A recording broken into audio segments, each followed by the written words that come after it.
നെടുമങ്ങാട് 1.5 വയസ്സുകാരൻ അർഷിദ് മരിച്ച സംഭവത്തിൽ കൂടുതൽ വിവരങ്ങൾ പുറത്ത്.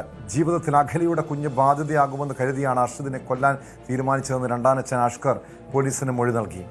3 മാസത്തെ നിരന്തര പീഡനത്തിനൊടുവിലാണ് കുഞ്ഞ് മരിച്ചത്. അഷ്കറും അഖിലയും നിലവിൽ റിമാൻഡിലാണ്. ആദ്യ ഭാര്യയെ ക്രൂരമായി മർദ്ദിച്ചതെന്ന് അടക്കം അഷ്കറിനെതിരെയുള്ള ആരോപണങ്ങളും പോലീസ് അന്വേഷിക്കും. അരുൺ മോഹൻ ചേരുന്നു വിവരങ്ങളുമായി. അരുൺ, നമുക്ക് ആ കാഴ്ച ഇപ്പോഴും നമ്മുടെയൊക്കെ ഉള്ളുലയ്ക്കുന്നുണ്ട്. 2 കൈയും ഒടിഞ്ഞ അമ്മയുടെ ഒക്കത്തിരിക്കുന്ന കുഞ്ഞ്. അവൻ ഈ കാലയളവിൽ, ഈ 3 മാസ കാലയളവിൽ അനുഭവിച്ച ദുരിതത്തിന്, പീഡനത്തിന് കണക്കില്ല. ഏറ്റവും ഒടുവിൽ മരണത്തിന് കീഴടങ്ങുന്നു. അതിനുശേഷമാണ് ഈ അർഷിദ് എന്ന 1.5 വയസ്സുകാരൻ അനുഭവിച്ച ക്രൂരതകളെക്കുറിച്ചുള്ള വിവരങ്ങൾ പുറത്തു വരുന്നത്. അതിക്രൂരമായി ഈ അമ്മയുടെ കാമുകൻ ഈ കുഞ്ഞിനെ മർദ്ദിച്ചിരുന്നു എന്ന് വ്യക്തമാണ്. കാരണം 51ഓളം മുറിവുകൾ ശരീരത്തിലുണ്ടായിരുന്നു, പൊള്ളലേറ്റ പാടുകളുണ്ടായിരുന്നു, സ്വകാര്യ ഭാഗത്ത് വരെ മുറിവുണ്ടായിരുന്നു. ഇതിനപ്പുറം ഈ കേസുമായി ബന്ധപ്പെട്ട് എന്തൊക്കെ വിവരങ്ങളാണ് പുറത്തു വരുന്നത്? ഈ പ്രതി അഷ്കറിൻ്റെ ഒരു ക്രിമിനൽ പശ്ചാത്തലമടക്കം പോലീസ് വിശദമായി പരിശോധിക്കുന്നുണ്ട്. ഇതിനു മുൻപ് ഇയാളുടെ ആദ്യ ഭാര്യയെ ക്രൂരമായി മർദ്ദിച്ചു. ആദ്യ ഭാര്യയുടെ സഹോദരൻ്റെ മരണം, ഇതുമായി ബന്ധപ്പെട്ടൊക്കെ പല ദുരൂഹതകളും പുറത്തു വരുന്നുണ്ടല്ലോ. പോലീസിന്റെ നിലവിൽ ഈ കേസുമായി ബന്ധപ്പെട്ട കണ്ടെത്തലുകൾ എന്തൊക്കെയാണ്? ടോം സൂചിപ്പിച്ചതുപോലെ സ്വന്തം വേദന പറയാൻ പോലും കഴിയാത്ത ഒരു പ്രായത്തിലായിരുന്നു ഈ പറയുന്ന പിഞ്ചു കുഞ്ഞ് അർഷിദ് എന്ന 1.5 വയസ്സുകാരൻ ആ നരാധമന്റെ ക്രൂരത കൊണ്ട് ഈ ഭൂമി വിട്ടു പോകേണ്ട ഒരു സാഹചര്യം ഉണ്ടായത്. വളരെ വേദനിക്കുന്നതാണ്. ഇപ്പോഴും മലയാളി മനസ്സെന്നല്ല, ഏതൊരു മനുഷ്യ മനസ്സിനും ഞെട്ടിപ്പിക്കുന്ന, വേദന നൽകുന്ന ഒരു സംഭവം തന്നെയാണ്. അപ്പോൾ അതിനെ തുടർന്നുള്ള അന്വേഷണത്തിലാണ് നേരത്തെ പറയുന്ന നരാധമൻ മുമ്പും ഇത്തരം ക്രൂരകൃത്യങ്ങൾ ചെയ്തിട്ടുള്ള ഒരു വ്യക്തിയാണെന്നുള്ള ഞെട്ടിപ്പിക്കുന്ന വിവരങ്ങൾ നമുക്ക് ലഭിക്കുന്നത്. ഈ പറയുന്ന അഷ്കർ, അയാൾ ഈ ഒരു വാഹന ഡ്രൈവറാണ്. അയാൾക്ക് ടാക്സി ഡ്രൈവറായിരുന്നു. ഈ കാലഘട്ടത്തിൽ തന്നെ ഈ പറയുന്ന പാലോടിനടുത്ത് സമീപം, നെടുമങ്ങാടിന് സമീപത്തുള്ള ഒരു ആമിന എന്ന് പറയുന്ന ഒരു പെൺകുട്ടിയെ പ്രണയിക്കുന്നു, പ്രണയം നടിക്കുന്നു. അവരുടെ വീട്ടുകാരുടെയൊക്കെ സമ്മതം നിരസിച്ചുകൊണ്ട് ആ പെൺകുട്ടിയെ സ്വന്തമാക്കി കൂടെ താമസിപ്പിക്കുന്നുണ്ടെങ്കിലും അവരിൽ നിന്നുള്ള സ്വർണം ഉൾപ്പെടെ, സാമ്പത്തികങ്ങൾ ഉൾപ്പെടെ തട്ടിയെടുത്ത ശേഷം ആ പെൺകുട്ടിയെ ക്രൂരമായി മർദ്ദിച്ചു എന്നുള്ള ഞെട്ടിപ്പിക്കുന്ന വിവരങ്ങളാണ് കിട്ടുന്നത്.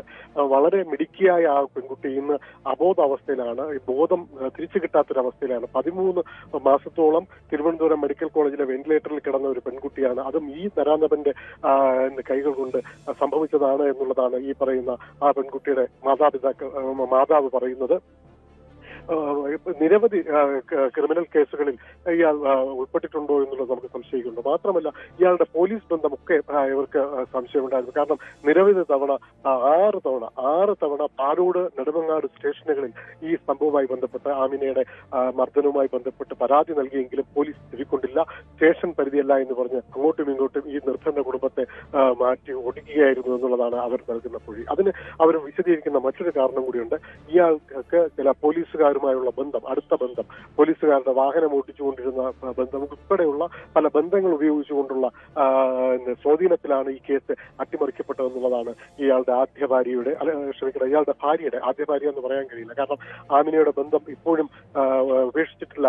ഇപ്പോഴും ആ ബന്ധത്തിൽ നിൽക്കുകയാണ് ഈ പറയുന്ന അഖിലയെ കൂടെ താമസിപ്പിക്കുന്നതും ഈ പിഞ്ചു കുഞ്ഞിന്റെ കൊലപാതകത്തിലേക്ക് എത്തുന്നതും. ഇയാൾ നമുക്ക് മനസ്സിലാക്കുന്നതനുസരിച്ച് ഇയാൾ സുഖം തേടി നടക്കുന്ന ഒരാളാണ്. സാമ്പത്തികം കണ്ടെത്തുക എന്നുള്ളതാണ് ഇയാളുടെ ലക്ഷ്യം. സാമ്പത്തികവുമായി ബന്ധപ്പെട്ട് സാമ്പത്തികം കൈക്കലാക്കുക എന്നുള്ളതാണ്. നേരത്തെ സൂചിപ്പിച്ചതുപോലെ അഖിലയെ കൂടെ കൂട്ടി മുന്നോട്ട് പോകുമ്പോഴും, അഖില ഒരു നർത്തകിയാണ്. ഇയാൾക്ക് അടുത്തിടെ ഒരു കലാ സംഘടനയുടെ വാഹനം ഓടിക്കുന്ന സമയത്താണ് ഇവർ പരിചയപ്പെട്ടതെന്ന് നമുക്ക് മനസ്സിലാക്കാൻ കഴിയുന്നത്. അഖിലയുമായി ബന്ധപ്പെട്ട് കൂടെ താമസിക്കുന്ന സമയത്ത് ഈ കുട്ടി എപ്പോഴും ഒരു ബാധ്യതയാവും. കുട്ടിയുടെ ബാധ്യത ഏറ്റെടുക്കാൻ കഴിയില്ല. കുട്ടിയുടെ ശല്യം സഹിക്കാൻ വയ്യാതെയാണ് ഈ കുട്ടിയെ കൊലപ്പെടുത്തുന്നത് എന്നുള്ളതാണ് നമുക്ക് പോലീസിനോട് നൽകിയ മൊഴി. തീർച്ചയായും. എന്തായാലും അരുൺ, ഇവിടെ ഈ അഷ്കറിന്റെ ഭാര്യയെ ക്രൂരമായി മർദ്ദിച്ച കേസും ഈ ഭാര്യയുടെ സഹോദരന്റെ മരണവും വിശദമായി തന്നെ പരിശോധിക്കണം. അതിലെന്തെങ്കിലും ദുരൂഹതയുണ്ടോ? മാത്രമല്ല, അഷ്കർ എന്തിനാണ് മർദ്ദിച്ചത്? അന്ന് ഗാർഹിക പീഡന പരാതി നൽകിയിരുന്നോ? പോലീസ് കേസെടുത്തോ? അതോടൊപ്പം തന്നെ അഖിലയുടെ ഭർത്താവിൻ്റെ ആത്മഹത്യയും, ഇതെന്തെങ്കിലും ബന്ധമുണ്ടോ? ഇവർ തമ്മിലുള്ള ഈ വഴിവിട്ട സൗഹൃദം, അതും ഈ അഖിലയുടെ ഭർത്താവിൻ്റെ മരണവും തമ്മിൽ എന്തെങ്കിലും ബന്ധമുണ്ടോ? മാത്രമല്ല അഖില മനസ്സിലാക്കുന്നതനുസരിച്ച് അവർ ഗർഭിണിയായിരുന്ന സമയത്താണ് ഈ ഭർത്താവ് ജീവനൊടുക്കിയതെന്നാണ്. അതിനുശേഷം ഏതാനും മാസങ്ങൾ കഴിഞ്ഞപ്പോൾ തന്നെ ഈ അഷ്കറുമായി അവർ അടുക്കുന്നു. അങ്ങനെ ആ മരണത്തെക്കുറിച്ച് ആർക്കെങ്കിലും ഒരു സംശയം ബന്ധുക്കൾ ആരെങ്കിലും ഉന്നയിക്കുന്നുണ്ടോ? അപ്പം എല്ലാ വിഷയങ്ങളും വളരെ വളരെ ഗൗരവമായി തന്നെ ഇപ്പോൾ പോലീസ് ഉണർന്ന് പ്രവർത്തിച്ച് ഈ കേസുമായി മുന്നോട്ട് പോകുന്നു എന്ന് മാത്രം നമുക്കിപ്പോൾ പറയാം. കാരണം കുഞ്ഞിന്റെ മുഖം സാധാരണ പോലീസ് മനുഷ്യരാണ്, പോലീസ് ആർക്കും ഉറക്കം കെടുത്തുന്ന ഒരു സാഹചര്യമുണ്ട്. അത് തീർച്ചയായും ഇയാളുടെ യാത്രകൾ ഗൗരവമായി പിന്തുടർന്ന് പിടികൂടാനുള്ള ഒരു ഒരുക്കത്തിൽ തന്നെയാണ് പോലീസ് എന്നാണ് നമുക്ക് മനസ്സിലാക്കാൻ കഴിയുന്നത്.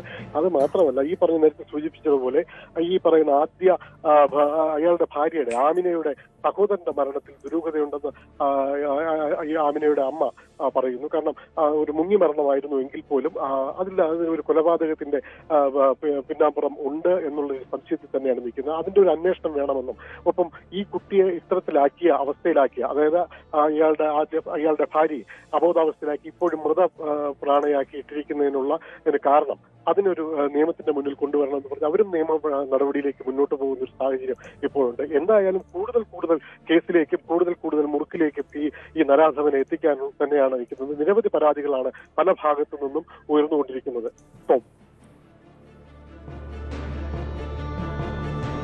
തീർച്ചയായും അരുൺ, എന്തായാലും നിരന്തരമായ പീഡനം 3 മാസത്തോളം ഈ കുഞ്ഞിനെ, 1.5 വയസ്സുള്ള കുഞ്ഞിനെ ഇയാൾ ക്രൂരമായി മർദ്ദിച്ചു എന്നത് വ്യക്തമാണ്. നമുക്കറിയാം, ഏറെ വൈറലായൊരു ദൃശ്യമുണ്ട്. ഈ അമ്മയുടെ ഒപ്പം ഈ കുഞ്ഞ് 2 കൈയും ഒടിഞ്ഞ കുഞ്ഞ് ഒരു സമൂഹ മാധ്യമങ്ങളടക്കം വൈറലായതാണ് ആ ദൃശ്യം. അന്ന് എന്താണ് സംഭവിച്ചത്? സൈക്കിളിൽ നിന്ന് വീണ് 2 കൈയും ഒടിഞ്ഞെന്നാണ് പറയുന്നത്. അതിന് പിന്നിലും ഈ അഷ്കറിന് പങ്കുണ്ടോ? അഷ്കർ ഉപദ്രവിച്ചാണോ കൈ ഒടിഞ്ഞത്? മാത്രമല്ല, അമ്മയ്ക്ക് ഈ കുഞ്ഞിനെ ആസൂത്രിതമായി കൊലപ്പെടുത്തിയതാണോ? മാത്രമല്ല, ഈ അമ്മയ്ക്ക് ഇതിൽ എത്രത്തോളം പങ്കുണ്ട്? അമ്മയുടെ അറിവോടെ ആയിരുന്നോ ഈ രീതിയിലുള്ള ക്രൂരതകൾ? അമ്മയുടെ മൗനാനുവാദത്തോടു കൂടിയുള്ള ആക്രമണമാണ് എന്ന് പോലീസിന്റെ പ്രാഥമികമായ കണ്ടെത്തൽ. അത് തന്നെയാണ് അവരെയും പ്രതിയാക്കി അഖില പോലീസ് കസ്റ്റഡിയിലും ആയിട്ടുള്ളത്, അല്ലെങ്കിൽ ഇപ്പോൾ കേസിലെ പ്രതിയായി മാറിയത്, അറസ്റ്റ് രേഖപ്പെടുത്തിയതൊക്കെ. കാരണം മൗനാനുവാദത്തോടെയായിരുന്നു ഈ പറയുന്ന കൃത്യങ്ങളെല്ലാം. ഈ കുട്ടിയെ, ഈ പിഞ്ചു കുഞ്ഞിനെ അടിക്കുമ്പോഴൊക്കെയും ഇവനെ ന്യായീകരിച്ചുകൊണ്ട്, ഈ പറയുന്ന അഷ്കറിനെ ന്യായീകരിച്ചുകൊണ്ട് മുന്നോട്ട് പോകുന്ന ഒരു സാഹചര്യം ഉണ്ടായിരുന്നു എന്നുള്ളതാണ് നമുക്ക് മനസ്സിലാക്കാൻ കഴിയുന്നത്. നേരത്തെ സൂചിപ്പിച്ചതുപോലെ കുഞ്ഞിന്റെ 2 കൈകളും, തീർച്ചയായും ആ മുഖം ഇപ്പോഴും നമ്മുടെ മുഖം മനസ്സിൽ നിന്ന് മാറാത്തൊരു മുഖമുണ്ട്. നിഷ്കളങ്കമായ കണ്ണുകളിലൂടെ നോക്കിക്കൊണ്ടിരിക്കുന്ന ആ ഒരു മുഖം കാണുമ്പോൾ നമുക്ക് വേദനയാണ്. ആ 2 കൈകളും കെട്ടി വേദന എന്തെന്ന് പറയാൻ, എന്ത് സംഭവിച്ചെന്ന് കുഞ്ഞിന് പറയാൻ പറ്റാത്ത ആ പ്രായത്തിരിക്കുമ്പോൾ അത് അവർ പറയുന്നത് കളിച്ചുകൊണ്ടിരിക്കുമ്പോൾ സിറ്റൗട്ടിൽ നിന്ന് താഴെ വീണതാണ്. കളിക്കുന്ന വാഹനം, അതായത് സൈക്കിൾ പോലുള്ള ഒരു വാഹനത്തിൽ നിന്ന് സിറ്റൗട്ടിൽ നിന്ന് താഴെ വീണാണ് 2 കൈകളും ഒടിഞ്ഞത്. അപ്പോൾ ഉയരുന്നൊരു ചോദ്യം ഈ പറയുന്ന അഖിലിന്റെ അച്ഛനും ഉണ്ട്. അഖിൽ എന്ന് പറയുമ്പോൾ ഈ കുട്ടിയുടെ മുത്തച്ഛനുണ്ട്. കാരണം ഒരു കുഞ്ഞ് വീഴുമ്പോൾ കൈകൾ മാത്രം എങ്ങനെയാണ് ഒടിയുന്നത്? മറ്റു മുറിവുകൾ ഉണ്ടാകില്ലേ? മറ്റു പാടുകളൊന്നുമില്ലാതെയായിരുന്നു ഈ കുട്ടിയുടെ കൈകൾക്ക് മാത്രം ഒടിവ് മാത്രം സംഭവിക്കുന്ന സാഹചര്യമാണ് അവിടെ ഉണ്ടായിരുന്നത്. അത് തീർച്ചയായും നേരത്തെ സൂചിപ്പിച്ചതുപോലെ ഈതും കുട്ടിയെ ആക്രമിച്ച് ഈ കൈകളും ഒടിച്ചതാണ്. നമുക്ക് ഈ പറയുന്ന പോസ്റ്റ്മോർട്ടം റിപ്പോർട്ടിൽ ഉൾപ്പെടെ കാണാം 51 മുറിപ്പാടുകൾ ആ പിഞ്ച് ശരീരത്തിൽ പല ഭാഗത്തും സ്വകാര്യ ഭാഗത്തുൾപ്പെടെ 51 മുറിപ്പാടുകൾ വളരെ ക്രൂരമായി ആ കുഞ്ഞ് നേരിട്ടെങ്കിൽ ഈ കൈകൾ ഒടിഞ്ഞതിന് കാരണം എന്താണെന്ന് നമ്മൾ ഇനി പറയണ്ട എന്ന് തന്നെയാണ് ഈ അവസരത്തിൽ പറയാനുള്ളത്. ടോം.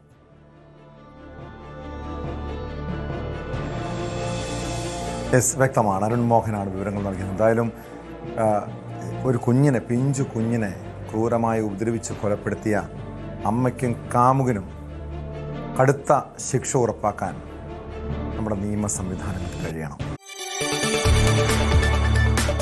കൂടുതൽ വാർത്തകൾക്ക് news 18 Keralam YouTube channel subscribe ചെയ്യുക.